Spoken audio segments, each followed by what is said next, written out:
So let's get started. As already mentioned, today's Women in Risk session is the second in a three-part series on ESG, or environmental, social, and governance issues facing the financial sector.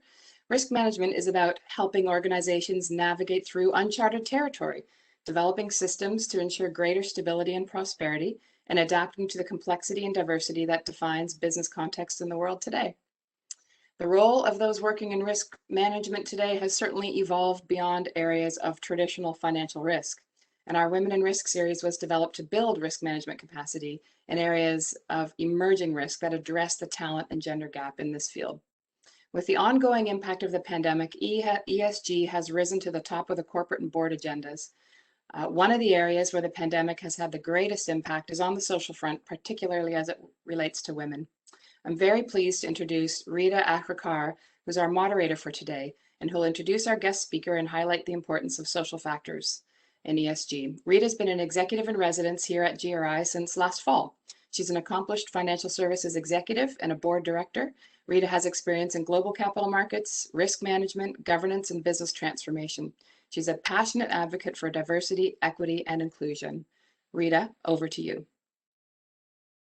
Thank you, Allison, and welcome everyone. I'm delighted to be part of this Women in Risk series. As Allison mentioned, the pandemic has amplified and exposed many of the inequities in our system, in our society, and in our economy. Inequality in income, in health outcomes, racism, etc. In our discussion today, we will look at the past year and the disproportionate impact the pandemic has had on women's careers, their health, some of the underlying trends, and the future outlook for women's economic contribution in the years ahead. I'm delighted that Sarah Kaplan is joining us today to provide us with a closer look at women's experiences through the pandemic, some of the structural challenges that women face, from childcare to access to senior management roles, and how we can build a more equitable future as we work through Canada's post-pandemic recovery. Sarah is a woman of many accomplishments and many titles. She is Distinguished Professor and Director of the Institute for Gender and the Economy at the Rotman School of Management. She is author of business bestsellers, Creative Destruction, and more recently, The 360-Degree Corporation, From Stakeholder Trade-offs to Transformation, both of which address the challenges of innovation and organizational change in our society. She frequently speaks and appears in the media on topics relating to achieving a more inclusive economy. Formerly a professor at the Wharton School and a consultant for nearly a decade at McKinsey & Company in New York, she earned her PhD at MIT Sloan School of Management. Her current work focuses on applying an innovation lens to understanding the challenges for achieving greater gender equality and other social goods. Sarah, we're delighted to have you. Over to you. Thank you so much for including me today and for your great friendship, Rita. I really appreciate it, and the work of the Global Risk Institute. I see we have a great group of people here as participants, so I'm going to present a few ideas, but I'm really looking forward to the conversation that comes afterwards that I think will be much more fun for all of us. So I'm going to share my slides, which I believe you all can see now. I'm used to Zoom, so WebEx is not in my quiver of skills at this moment, but hopefully you can see that. So I'm just going to talk a little bit about how we can think about recovery, and with the major theme of the fact that there can be no recovery without equity. And I'll specifically focus on gender, but of course all of the intersections with race, ability, ethnicity, immigrant status, and things like that. So it's important to note many people have called the economic downturn that we have experienced because of COVID a she-cession, I think originally coined by my dear friend Armin Yalnizyan, who points out that this is unlike any other economic downturn in the sense that it has had a disproportionate impact on women's livelihoods, women's jobs, and women's careers. 63% of pandemic job losses were experienced by women. And women's employment has not fully returned to pre-COVID levels, or even some people will say that the level of employment has, but many women who have had to move into either part-time work or areas that where they can't earn as much as they earned previously. This is in part because there were a lot of cuts in the 5C sectors of caring, cleaning, catering, clerical work, and cashiering.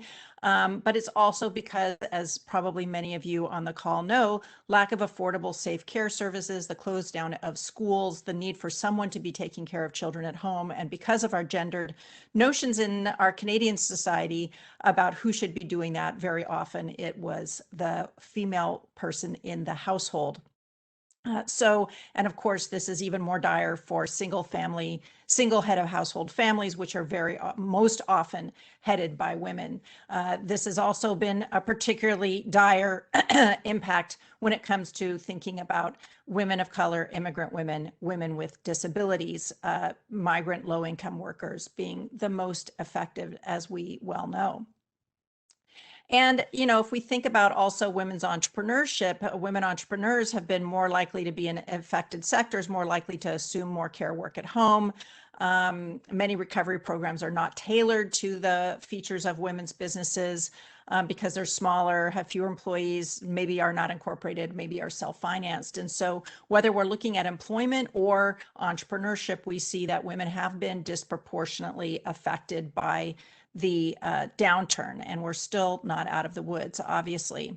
So what has brought us to this point? First of all, many people, point out that it took a pandemic for the country to see what was already broken, in the sense that, none of the dynamics that contributed to this disproportionate impact on women and women of color, women with disabilities, none of this was brand new for COVID. In fact, most of these are dynamics that have been well known prior to the pandemic.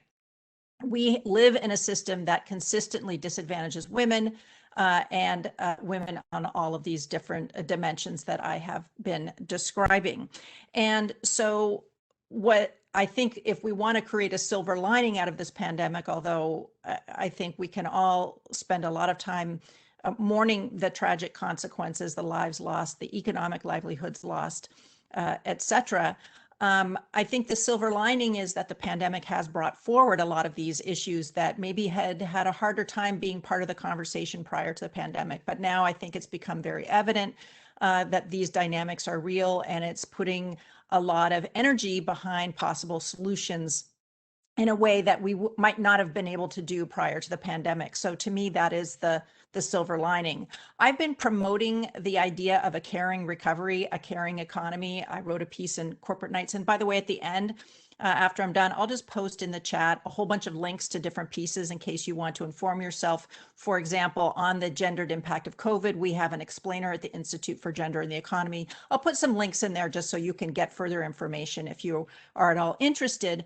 But I've been focusing on thinking about how we can use the notion of a caring economy to be a driver of recovery. And by caring, I don't mean just childcare, although I will focus on that, but also caring for our planet, thinking about environmental issues and things like that, how we can center the notion of care in the way that we can think about the new economy.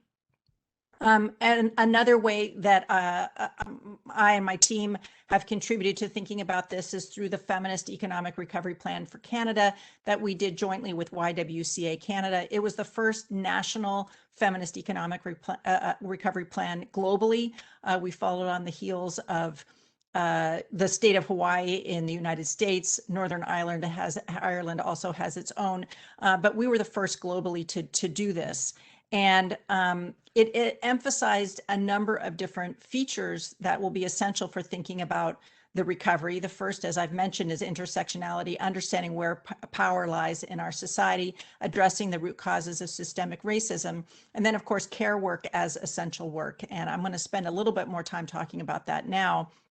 But also just to emphasize that our recommendations also included investing in good jobs, not just jobs, fighting the shadow pandemic of gender-based violence, bolstering small businesses, strengthening the infrastructure for recovery and thinking more broadly about what infrastructure means for recovery, and making sure that there are diverse voices in decisions.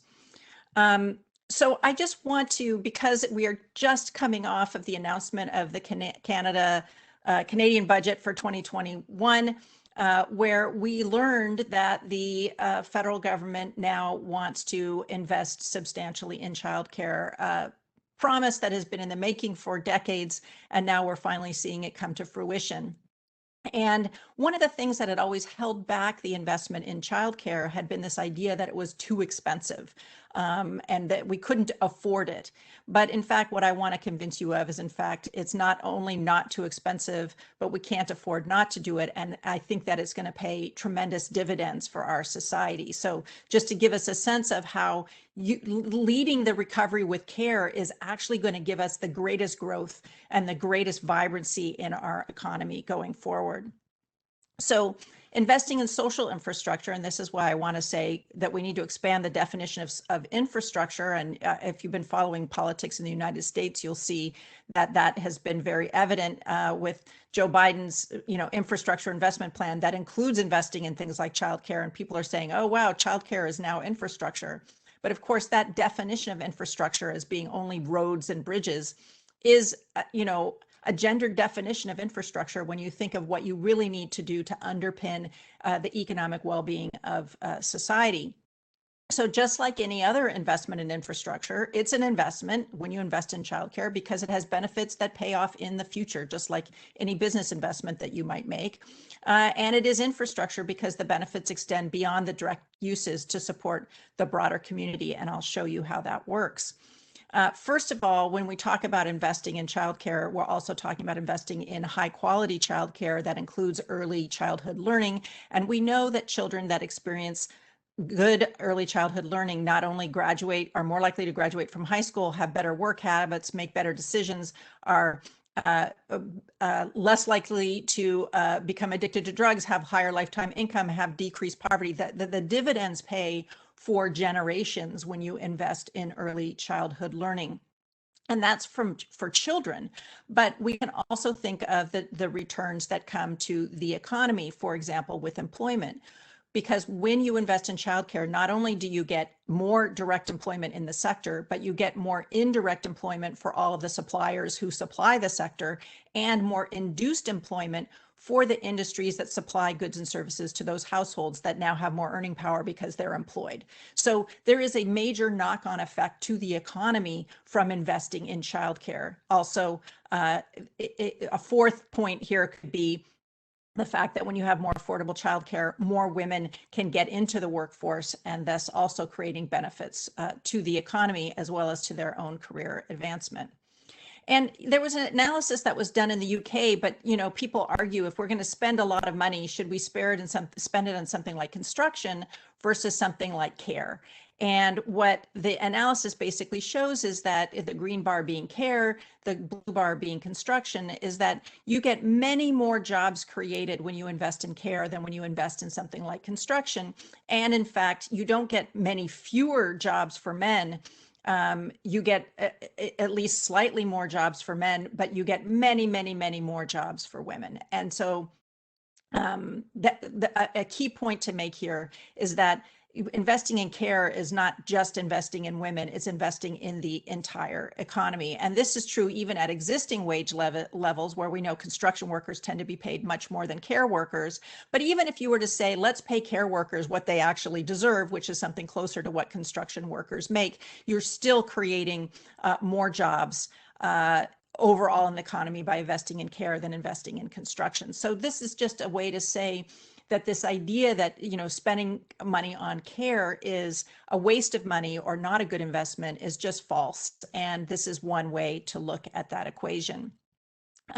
If we look at the experience in Quebec, because of course we have a wonderful experiment in Quebec, that there was a dramatic increase of employment when they put in their affordable care system.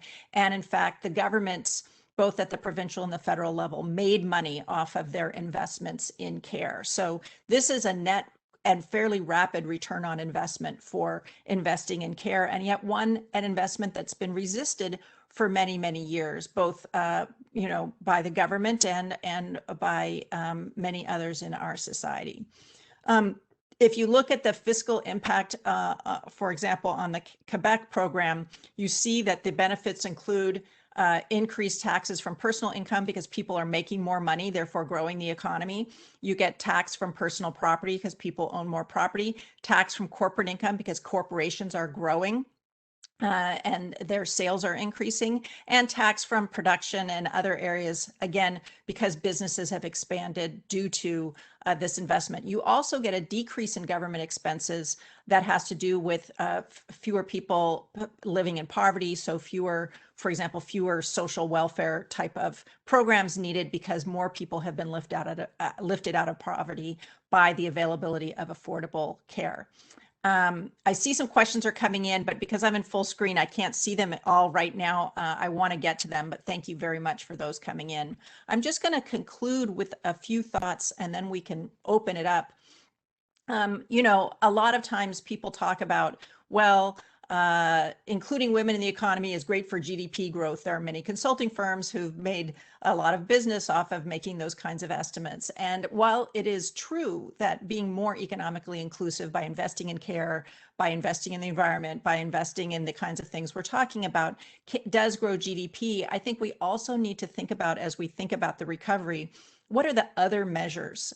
Is GDP, is gross domestic product always, is you know, sales growth always the primary measure that we should be using? And in fact, when we think about an inclusive economy, it's worth looking at other measures like, do marginalized communities have access to good jobs with decent income and paid sick leave? Paid sick leave, of course, being a major point of debate in the province of Ontario right now, surely.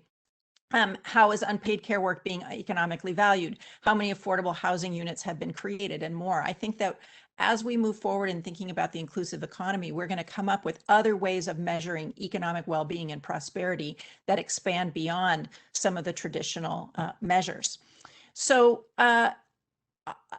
when I talk about a care-led recovery, and this is an image from an article I wrote for Fast Company, you know, where I use the language of Build Back Better, which has, of course, been well adopted by government in the US for sure. You know, as we recover, I think, you know, some people said, oh, I can't wait to get back to normal. But I think what we need to do is instead focus on getting back to a new normal, one where we rethink how work is done. We've discovered that people can work pretty effectively from home.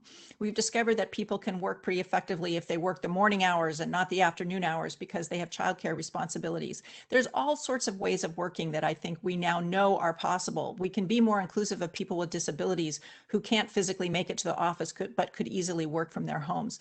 These are things that we hadn't imagined were possible. I have one student who is hard of hearing, and we were in an event where she was asked, how has it been to be a student working from home this whole year? Because of course the university has been mainly closed.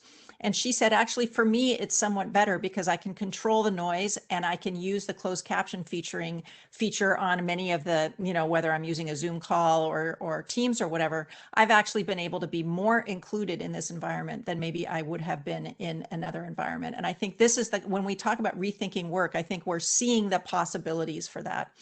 Rethinking procurement in the supply chain. Who are we supplying from, and can we do a better job of including diverse suppliers? Rethinking hiring and promotions. Again, you know, we are going to have a real challenge with so many women having to step back or step out of the workplace because of the school closures and the lack of childcare.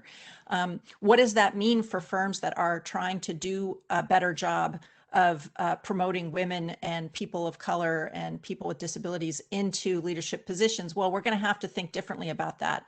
For example, just treating, you know, if women have had to take a step back, treating that like a sabbatical and getting them right back to their career path when they come back, not letting people be derailed by these kinds of things, and understanding the skills that people build in managing households and valuing those. So I think we have to do a much better job of, you know, putting our thumb on the scale for people who are devalued in the existing systems, rather than focusing on helping to train those people. We need to rethink product and service design. There's so many examples of this. We have a whole course on gender analytics, which I mentioned below. It's an online 5-course series that focuses on the fact that many of our products and services are not designed with women in mind. It goes from car safety, where, crash test dummies they historically have not had women shaped or, women's anatomy type crash test dummies in the driver's seat, nor pregnant women. And that's a reason why when women get into car accidents, they're dramatically more likely to be injured than men are. When we look at investment products, we know that so many women leave their investment advisors when their husbands pass away because they simply are not well served by those investment advisors. And there's, great innovation opportunities coming up for that. So we really need to rethink our product and service design as we move forward. And then I know that you all are very interested in issues of corporate governance. I've been spending some time on that as well with my friend Peter Day. We put out a report called 360 Governance, which is kind of a follow-on from my book, The 360 Corporation, where we focus on the new governance challenges and thinking about how many of these issues that I've just been talking about today do factor into that are material to corporate performance and to the risk factors that companies face. And it includes things like getting more women into boards of directors and into executive leadership, following on with the Ontario Comply or Explain regulations. So there's, I think, many different dimensions that those of you in corporate leadership on boards of directors can be thinking about as we try to build back better, build in a new way, and not just go back to how things were, but use this as this fantastic opportunity to break with old ways of doing business and create new opportunities. So with that, I'll thank you very much. I'll unshare. I think there's some way to unshare. Those are the resources which I'll post in the chat. And I am going to stop sharing my screen so we can just get into a conversation.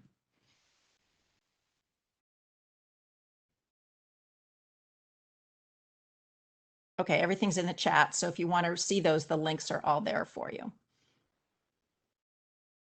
Thank you, Sarah, for that. And, you've shared some thought-provoking insights with us today. I want to remind everyone that if you have any questions, please indicate and we can unmute your mic or share them in the chat, and Sarah can see them, or I will post them to you, or I will post them to Sarah. So, Sarah, Rita, maybe I'll kick it off with a question for Sarah. Sure. It's Sonia. Sorry, I couldn't figure out how to put my hand up. Maybe can you tell people how? Maybe everyone else has figured it out, but okay, that is not my question for Sarah. Go ahead. Sarah, many of the people on the call here today are part of large corporate organizations, not everyone, but many. And, there have been programs in organizations to address diversity of all shapes and sizes for very many years. Can you comment on either what you think those stumbling blocks are? What are the conditions that are needed to make progress, and how might those of us here impact that to ensure? Because I don't think there's lack of will and lack of intent in organizations. It's just lack of execution ability or something. Yeah, it's a really good question, because I believe there is great intent, and many organizations have invested a lot of energy. And as you said, with not as much payoff as anyone would have hoped. We also at the Institute for Gender and the Economy, we call ourselves GATE, that's our acronym. We at GATE actually did another brief on why diversity training might not work also. There's a lot of these things that we do that actually can potentially backfire. And I think that that's part of the challenge, is that that a lot of people will resist initiatives if they feel that they're being, quote, imposed on them. There's this risk of backlash in organizations. But I also think that we have been sometimes pressing on the wrong levers, or not pressing in the right way. We spent a lot of time making the business case for including women, which turns out is hugely problematic on a number of dimensions, and not least of which because it's kind of insulting to women to say that we somehow have to be better than men in order to be included at all. which, once you say that, you're like, wow, that doesn't make sense. But also because it turns out the business case, the research shows, and research that I'm doing right now shows that the business case actually doesn't even really work very well in motivating people to change. What works better is to say, this is, the moral and ethical thing to do, and it's hard, so we have to work hard on it. So I think we default into people needing to see analysis and proof. We also default into tired excuses like the pipeline isn't there. But every time someone tells me the pipeline isn't there, I just, know that they have not looked hard enough. I'll give you an example. We have a new fund at the Rotman School to hire postdoctoral fellows who are Black and to improve our representation, because the Rotman School is, pretty bad, as many other organizations are, in having included Black scholars in the past. And the only people who, my group was the only group that ended up hiring. And why? Because we actually invested a massive number of hours in scanning websites, emailing people, looking for scholars who were, graduating from universities that people don't normally think about. We invested hours and hours and hours of time to look for and find two people who turn out to be hugely talented and interesting people who are going to be a major contribution to our school and to our students and to research. But we had to do the work, and people just don't want to do the work. I wrote another piece recently for Bloomberg that was about being an ally. And my basic view on being an ally or being a champion for these things is that if it doesn't cost you anything, you're not doing it. It has to cost you. It has to cost you money. It has to cost you time. It has to cost you potential risk to your reputation if you're recommending someone.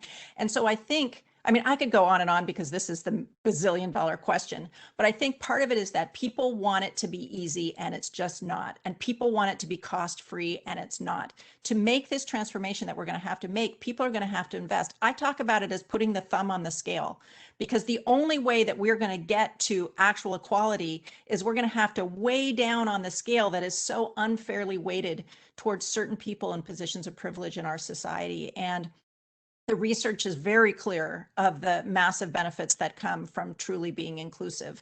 But I don't think that you can start with that. I think you have to start with just, you have to do it and you have to invest.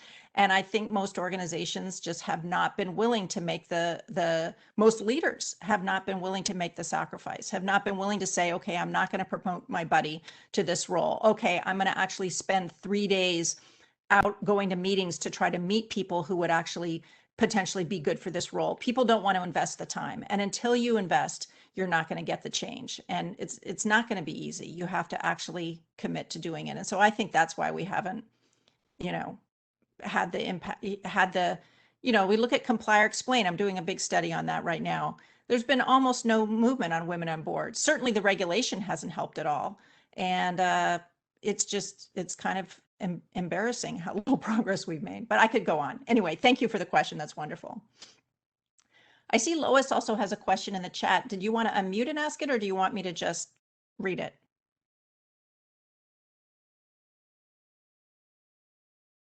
Okay, I will just read it. It says, address some of the major trends and how it enforces the status quo or can be overcome, including increasing sovereign debt, aging, transparent disparity of income and wealth, along with the spread of viral disease and shift from globalization to regionalism and protectionism. Okay, that's a very, very, very big question.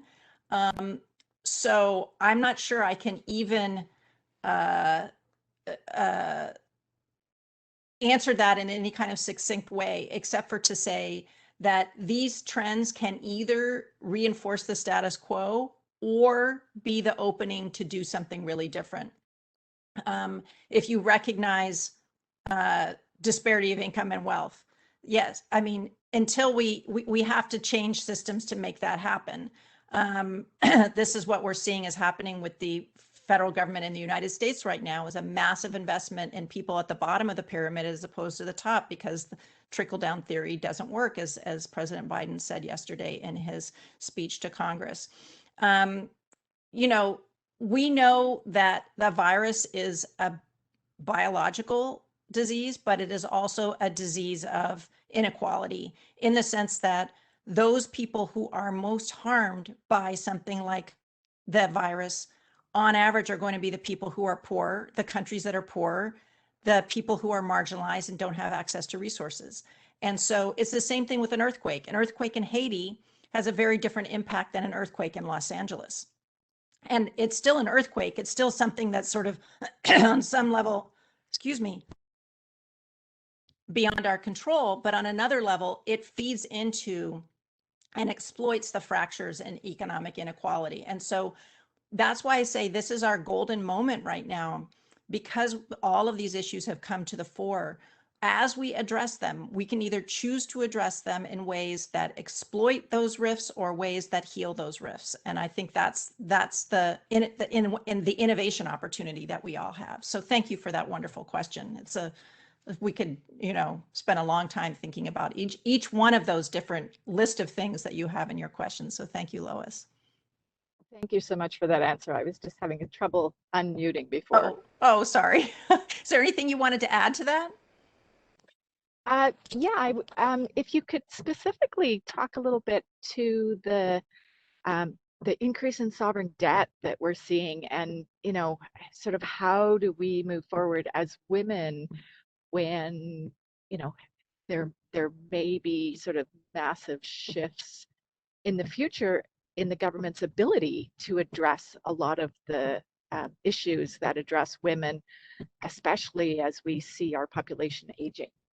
Yeah. So we hosted an event with Stephanie Kelton recently. I don't know if you know her, but she's the kind of the author of the idea of modern monetary theory. And in the notion of modern monetary theory, the idea is basically that our fear of debt is misplaced, that in fact, as long as we can plus or minus manage inflation, we should not be afraid of sovereign debt. And I'm very convinced by that argument. And clearly the Biden administration is convinced by that argument. And maybe our government here in Canada is convinced by that argument. And I find it fascinating. There's another notion that's called donut economics, which is all about changing. If you haven't looked at it, it's very interesting. By an economist last name Raworth, Raworth, that basically says our whole obsession with GDP as our only measure is also hugely problematic. And it's interesting to me that both of these economists are women, and both of their points of view have been heavily discounted by the very white male dominated field of economics. And even when I hosted Stephanie Kelton, I had male colleagues of mine tell me that I was making a career-ending mistake for even having her come to speak, because her ideas are so discounted by economists. And so I guess I am not yet worried about sovereign debt in the ways that traditional economics is. Of course, you need resources in the future, but there is this ability to print money, which is less, in Europe, because of the very complicated monetary system that they have, it's less possible, but certainly in Canada or the United States, it is. And so I understand that people are scared of debt, but I also think that fear that may be misplaced, and that fear may actually be a tool of the patriarchy. Some of these things that we take as like business cases and fear of sovereign debt actually are reinforcers of the status quo. And if we could get over those fears, we could actually break down and heal some of the rifts that exist in society. So that would be my short answer to the specific concern about sovereign debt. Thank you, Sarah. Yeah, we hosted Stephanie Kelton at the GRI as well. And, it was interesting reactions to some of those things. But yeah, very, very thought-provoking. Yeah. Thought-provoking, sure. If you have any other questions, please feel free to unmute your mic and ask Sarah. Yeah, Lise says she has a question. Yes, thank you. Sarah, you touched upon traditional economics, and I have a question. I studied economics 35 years ago, so a long time ago. And you're right, it's a white male dominated area. And most of the people that are determining public policy today, I would imagine, also studied economics a while back. So my question is the following. I loved your idea of broadening the definition of infrastructure. And I was wondering, how confident are you that the current students of economics today are getting a much more broad education than some of us did 35 years ago? So I'm not an economist, so I don't want to criticize. I'm more of a sociologist, so I don't necessarily want to completely criticize my colleagues, but I would say I am somewhat confident, but not completely confident. I think there are many traditionalists in the field of economics, judging from my colleagues who thought it was a bad idea even to host Stephanie Kelton. But I also know that there's a big movement among economists to teach economics in a different way. And for example, there's a community of economists has come up with a new kind of economics textbook that's an online textbook available in multiple languages that is about teaching economics from a more inclusive standpoint. So I know there is a big movement amongst within the field of academia to do this. There's also a big movement within the field of academia to recognize that it's one of the fields in the social sciences that is the most dominated by straight white men compared to any other field in social sciences. And the things that go on in the field of economics are shocking when it comes to the experiences that women and people of color have had. I think that the field of economics is having its own moment here through COVID in terms of thinking about how they can be a better part of the solution.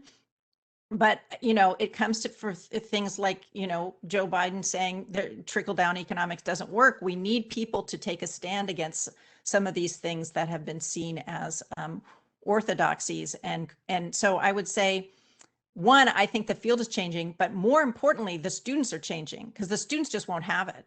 Our students are so much more interested in asking the questions about economic inclusion, about the environment, so much more interested in sustainability. So in fact, at the Rotman School, I would say our students, both our undergraduate and our master's students, are driving our shift in this direction because they simply demand it. And I'm hoping that that will also happen in economics. Yeah. Thank you. Vonda has her hand raised. Yeah, I was, so a quick question about, sorry, I've got two different screens going on here. Yes, no problem. Try to look this way. When you think about, you know, changing the trends that have happened in the last year going forward, and you talked a bit about, you know, there's a long-term effect here. That's probably not just a short-term effect. Are there things, I mean, other than we as leaders can look for opportunities in large organizations, boards can oversee this, but are there other things that we should be looking to change the trajectory that got created in the last 12 months? Yeah, so I have been, in terms of women's careers, you mean specifically? Yeah. So I've been talking to companies about not letting women quit, just saying, I'm going to put you on a sabbatical. You're not quitting, you're coming back. Or saying, you don't have to quit, we'll go part-time, or we'll let you work from 6 until 10. Finding ways to accommodate people who do have additional caregiving burdens and are therefore at home. Or for people who really do feel they have to drop out, keeping them engaged, keeping them so that their skills keep building, so that their knowledge keeps building over time, so that they don't come away from a year and a half or 2 years out of the workforce and have lost those contacts, lost those skills, lost an understanding of what the trends are in the business. So I think there's a lot that companies can do to invest in keeping women, you know, much like we have recommendations for when people take parental leave and how to keep them involved. A lot of people say, oh, it's their time, you know, let them take their year and then they'll come back, which I think is, you know, usually a terrible idea. If people care about their careers, they probably actually are curious to know what's going on and might be interested in you know, still participating in the team meetings once a week, if, you know, or something. There's a lot of things that because we over reify this idea of care work and, like, you know, the woman's role, that people don't want to do both. And I think there's real opportunities to do that. I think it also means companies, and I don't want to just focus on women because we're never going to fix this issue if we don't also focus on men. I think companies should do a much better job of supporting men who want to take leaves, or pushing them to do it. you know, so I just talked to a young man who said, oh, I want to take a leave. My company has a policy that I can take 6 months leave.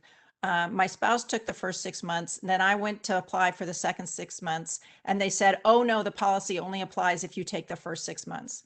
And he was like, but that doesn't make sense. She was breastfeeding. It didn't make sense for me to be the first 6 months. It makes sense for me to be the second 6 months, but the company refused to do top up for the second 6 months. These are policies that should be examined and obliterated in all organizations. And going through and doing an audit of those policies, and also really encouraging in this time of the pandemic, saying to all employees, and especially emphasizing male employees, we want you to take time to handle your home, your responsibilities with your children. So in fact, we're not going to have any meetings from whatever time to whatever time. Like, we can't have meetings at noon anymore because everyone's feeding their kids at noon, right? And it used to be noon was a great time for meetings because you would bring your brown bag lunch and have a meeting. So we have to change our systems and processes and really go through and do a systematic audit of what are our processes in place that are causing these frictions. We did a study with one of our postdocs on flexible work. This was prior to the pandemic, and it turned out that most people didn't want to take it because it was seen as a signal of lack of commitment to the organization. Even though the organization's saying, we want you to take flexible work, this is a policy we have, people didn't want to do it. And until that notion is that, my view is if people take flexible work, it's a sign that they're more committed because they're trying to make their work with their families. They're actually more committed to their job. And yet the framing is very different. And until you get everyone engaged in all of these policies and not just focuses them on women, because the moment some policy is seen as just for women, it is immediately devalued and no one wants to take it. So I think there's a lot that organizations can do to, as I said, put the thumb on the scale and really invest in continuity. And, when my associate director of the Institute for Gender and the Economy was on leave, I gave her a promotion and a raise during her maternity leave. Most companies will not do that. And I think we need to think about if women have taken a step back because they were expected to do the care work at home, can you go and look and see which ones should still get a promotion, even if they've had to take a step back? Like, really putting your thumb on the scale on these things, I think, is the only way. Otherwise, we're going to lose this generation of women. And then 10 years and 20 years from now, we're going to say, oh, we don't have enough women on boards. Where are the women? Well, I'll tell you what happened. We didn't do a good job of recovering from this pandemic. There's a great book that was issued. I remember reading it and I looked it up. It was called Off Ramps and On Ramps. It's kind of dated now from a time standpoint because it was written in 2007. I thought it was written a little bit sooner ago, but it dealt with this problem of a shortage of skilled workers and allowing people to have the ability to exit, come back, and whatever. And I think that definitely needs to be, that discussion needs to be happening and be very, very clear. I agree with you. I think that women, get disadvantages at, they leave the workforce for a period of time. They get behind on their salaries. They get behind on their promotions because they're not seen as being there. One of the things that I find really interesting throughout this pandemic, and Lois hosts one of our programs that we're doing with some of our emerging leaders right now. And she asked them at the beginning, what are you grateful for? And this is both men and women. I mean, I would say the resounding thing is that they've all been able to spend time with their families and work at the same time. And I think that experience is going to transcend into the workplace more than we think. I think you're absolutely right. I think there was a lot of hope right in the beginning of the pandemic when the men got home and suddenly saw what it took to take care of children and got more engaged. And so when you did surveys in the first few months of the shutdown, I'm talking in March, April, and May of 2020, you saw men dramatically increasing their share of work at home. Unfortunately, the moment that the corporations got their act together and figured out how to do, working on a distance and all this kind of stuff, men's went right back to their level of participation prior to the pandemic, and women's has not. So I was hugely optimistic in the first few months, but maybe, as you said, just the lesson of I can spend time with my children and do my job is going to stay. And I think of my team, I don't think we'll ever go back to 5 days a week in the office. They all have young children. They all think that it would be easier to spend a day or two at home and then a day or 2 or 3 in the office. Like, we're never going to go back to the way we worked before, and nor should we. And I think that's why we have an opportunity right now. It's almost like we should rewrite on ramps and off ramps for the realities of 2021, right? Yeah. Yeah. Other questions? Sarah, I had a question for you. So, Yeah. the Canadian demographics are going to be shifting dramatically with aging population and much more dependence on immigration to support our workforce and to support our economy. Yeah. So, based on the research you've done and what you're seeing, what do you see as the risks to organizations that haven't fully embraced the diversity, equity, and inclusion? And how do you think we should be thinking about addressing these risks? Well, let me talk about immigration first, because 50% of our students at the Rotman School are coming from not other countries outside of Canada. And to a person, they have all told me they graduate from the Rotman School with this fantastic MBA, and they have a hard time getting a job. And why? Because employers are obsessed with this notion of Canadian experience. And I'm an American immigrant to Canada and now a Canadian citizen. And it's as an American, it's shocking to me how much Canadian employers want you to have Canadian experience. This is not the case in the United States. And so if, as you say, which is true, we are going to grow our country and grow our economy, we will for sure be depending on immigration. And that will be the great, flowering of our country, is the acceptance of more and more people immigrating from around the world. But employers have to get over this idea that Canadian experience is somehow so fantastic. We have these wonderful students graduating from the MBA and are being told, well, you were a consultant in India, so where's your Canadian experience? And so I find that hugely problematic on the immigrant side. On the aging side, I think we also have to think about, how we're going to deal with the fact that, women tend to live longer than men. Women tend to be much more likely to live in poverty after retirement. And, of course, 65 is the new 55 or whatever. People are active longer. I mean, my dad retired when he was 58 and was happy because he's just spent the last 30 years like playing, doing all sorts of stuff. He doesn't have a lot of money, but he's doing all sorts of fantastic things, like being on the board of the Native Plant Society. And he's had this hugely vibrant life. I think if his career had been more interesting to him, he would have been happy to stay working. And I think that we have to not be ageist. We have to give also people who are older the opportunity to contribute in the ways that they can. Maybe it's through flexible and part-time work, for example, which we've been unwilling to think about.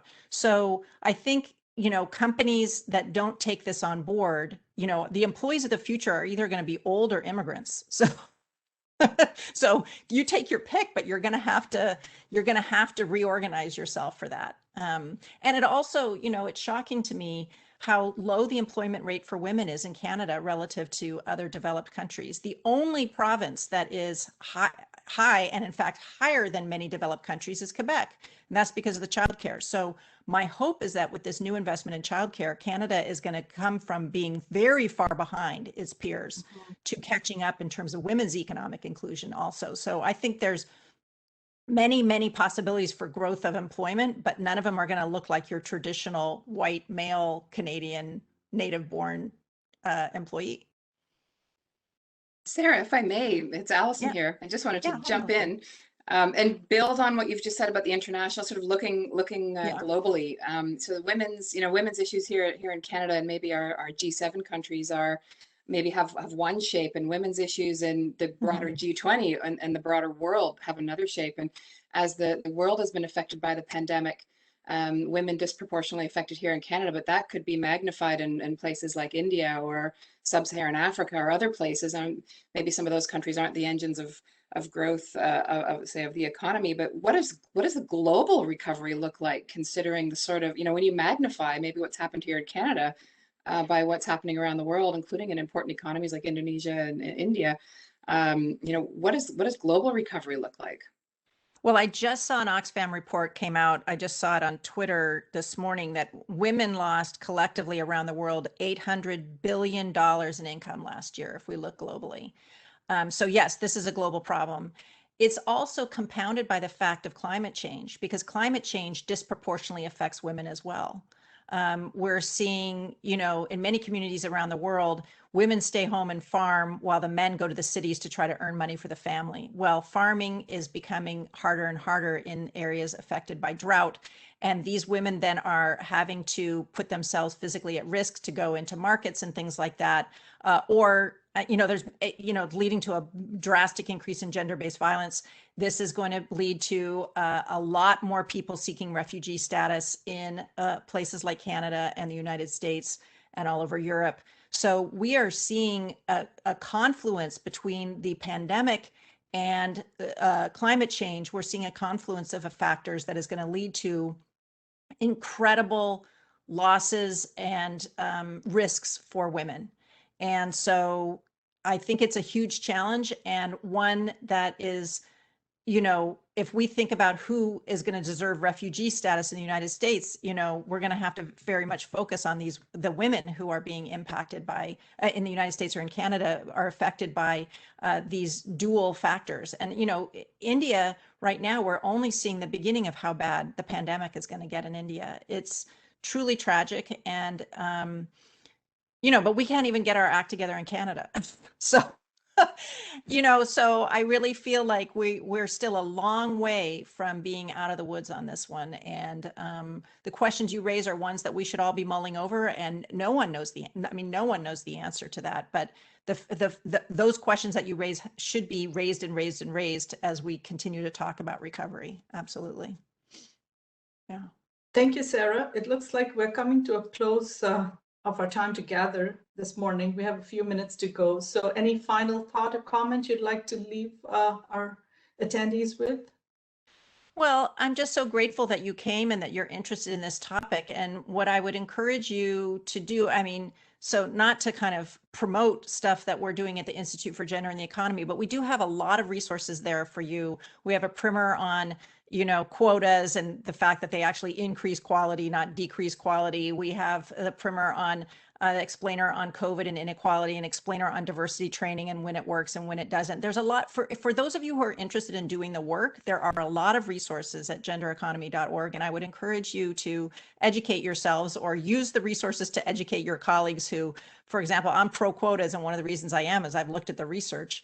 So I would say there's a lot of resources there for you to educate yourself if you want to do the work. And I'm pleased that you're interested and engaged in these issues. And I think there's ways that these conversations are about government policy and broader issues, but I think there's ways that these issues are also about what corporations can do. I think that the corporate sector is going to be at the core of our recovery and the core of participating in a new way of being. And so I'm encouraged that you're here to hear this conversation and be part of that change. So thanks so much for the opportunity to spend this hour with you.